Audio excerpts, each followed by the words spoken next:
हम लोग क्रिश्चियन, नास्तिक, मुसलमान, कजाकिस्तान, यस मुस्लिम जो मांसाहार खाते थे, ठीक है, भगवान का नाम लेने से पवित्र जल्दी हो जाता है, जैसे गंगा जी में स्नान पवित्र हो जाता आदमी है। तमाम इस्लामी ममालिक के साथ उनके ताल्लुकात बहुत अच्छे हैं। As a Pakistan, as a Muslim country, जो रिस्पेक्ट हमें मिलनी चाहिए वो इंडिया को मिल रही है, इंडियंस को मिल रही है, हमें नहीं मिल रही। कलयुग में केवल हरि का नाम उदाहरण होता है। स्टीव जॉब्स साहब का 1972 में उन्होंने एक लेटर लिखा था और उसमें उन्होंने ये कहा था कि I want to go to Kumbh. उस समय का कुंभ वो आना चाहते थे पर वो अनफॉर्चुनेटली नहीं आ पाए।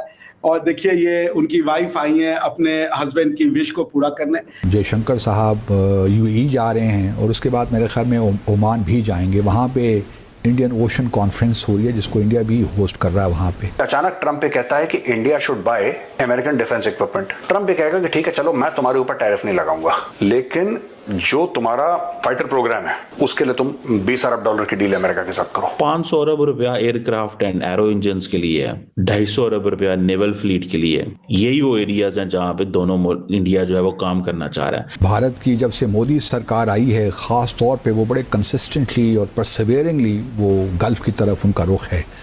और जिस तरह मैं पहले भी कहता रहा हूँ कि पाकिस्तान की लैकडाइसिकल सफारतकारी की वजह से भारत ने बड़ी स्पेस ली है।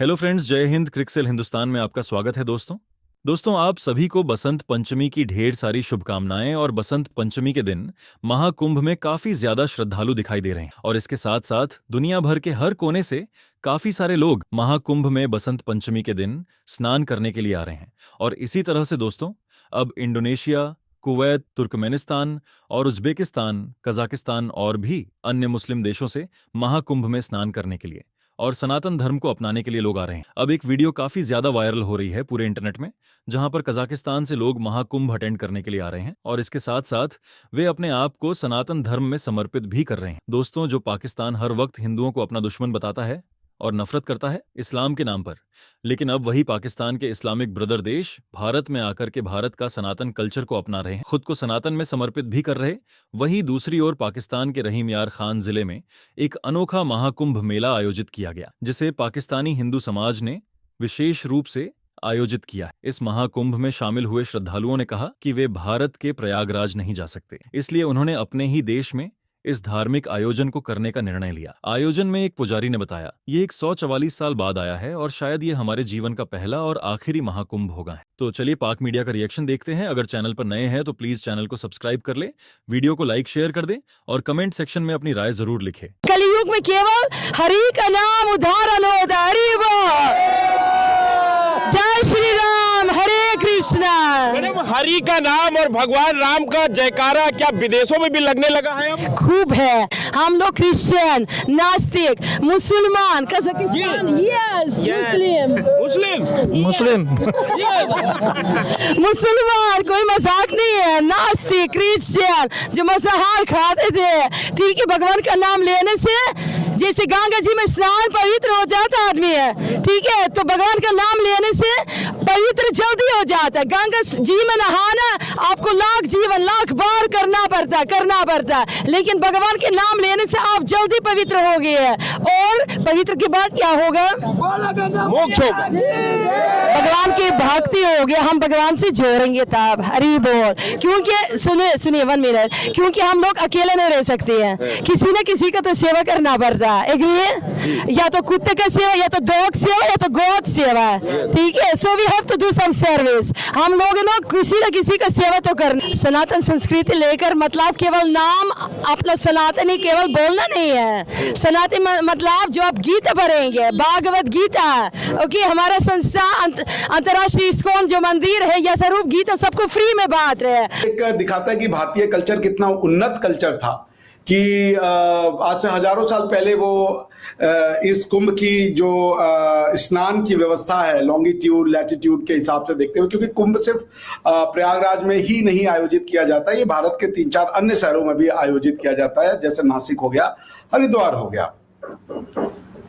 तो अलग अलग नाम होते हैं। आपको पता ही है कि बेसिकली 4 तरीके के कुंभ होते हैं। जो 3 मेन कुंभ होते हैं वो अर्ध महाकुंभ, महाकुंभ, अर्ध महाकुंभ हर 6 साल पे, महाकुंभ 12 साल पे, और अर्ध कुंभ 6 साल पे, कुंभ 12 साल पे और महाकुंभ 144 साल पे लगता है। उसके अलावा हर साल कल्पवास होता है। कल्पवास में मेरी जैसे अभी स्टीव जॉब्स साहब की जो वाइफ है वो आई, और आज मैं देख रहा था स्टीव जॉब्स साहब का 1972 में उन्होंने एक लेटर लिखा था और उसमें उन्होंने ये कहा था कि I want to go to Kumbh. उस समय का कुंभ वो आना चाहते थे पर वो अनफॉर्चुनेटली नहीं आ पाए। और देखिए ये उनकी वाइफ आई हैं अपने हस्बैंड की विश को पूरा करने, क्योंकि वो हिंदुइज्म से बहुत ज्यादा प्रभावित थे। नीम करोली बाबा का उनके ऊपर बहुत ज्यादा असर था। हिंदुइज्म मतलब देवी देवता और ये नहीं, फिलॉसफी, स्पिरिचुअलिटी, जो भारत दुनिया की स्पिरिचुअल गढ़ है, जो स्पिरिचुअलिटी ढूंढना चाहता है, जो माइंड को फ्री रख के कुछ ढूंढना चाहता है, जो स्वयं को ढूंढना चाहता है, वो यहाँ आए। उसको कोई बंधन नहीं है उसके ऊपर कि ये सही है वो गलत है।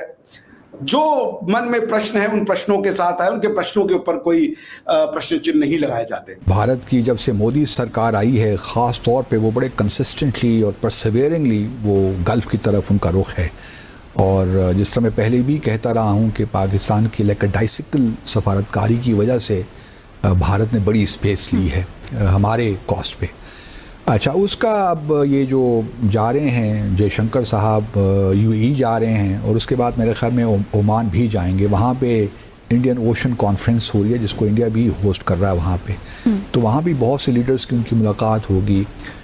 इसी तरह इजिप्ट के फॉरेन मिनिस्टर भी भारत का दौरा कर रहे हैं मुस्तक़बिल करीब में। तो ये जो यूएई का दौरा है ये इसलिए बड़ा अहम है कि एक तो इसराइल और गज़ा में जो जंग छिड़ रही थी या फ़लस्तीन के ख़िलाफ़ जो जंग हो रही थी, उसके बाद एक जो प्रोजेक्ट था ना वो ज़रा इल्तिवा में पड़ गया था। India middle east Europe corridor, जो कि तकरीबन 4800 किलोमीटर लॉन्ग कॉरिडोर है ये, जो कि पहले गल्फ़ और इंडिया को मिलाएगा और फिर गल्फ़ से मेडिटेरेनियन और यूरोप को मिलाएगा। तो ये बड़ा ज़बरदस्त मल्टी एक आप कह सकते हैं नोडल ट्रांसपोर्ट कॉरिडोर है। तो ये ज़रा ख़तरे में पड़ गया था क्योंकि इसमें इसराइल भी शामिल है इस कॉरिडोर में, इसमें सऊदी अरब भी शामिल है, यूएई भी शामिल है, जर्मनी, फ्रांस, ईयू, ये सारे ममालिक शामिल हैं। तो उस पर बातचीत नहीं हो रही थी क्योंकि इसराइल जंग में था। तो अब चूँकि सीज़ फायर हो गई है तो भारत और मुत्तहिदा अरब इमारात को लगता है कि इस पर काम एटलीस्ट पहले फ़ेज़ में यूएई और भारत के दरमियान शुरू हो सकता है। पहले हम इसको मिलाते हैं उसके बाद फिर आगे चलते हैं। सही। तो जो जयशंकर साहब हैं ये अब पहुंच गए हैं, पहुंचेंगे बल्कि यूएई, तो ये मामला ज़ेर गौर आएगा। उसके अलावा भारत के लिए और भी बड़ी मुश्किलात तो हैं क्योंकि अगर आप देखिए तो एक तरफ चाइना, भारत के मसाइल भी चल रहे थे, बल्कि अभी तक चल ही रहे हैं। गो के भारत के वज़ीर सेक्रेटरी ख़ारजा ने, विक्रम मिस्री ने दौरा भी किया चीन का पिछले हफ्ते। उसके बाद से कुछ मामलात अच्छे लगते हैं कि नज़र आ रहे हैं क्योंकि फ़्लाइट्स दोबारा बहाल होने का फ़ैसला हो गया है, वीज़ों में जो रेस्ट्रिक्शंस लगी थी उनको ख़त्म करने की बात हो गई है।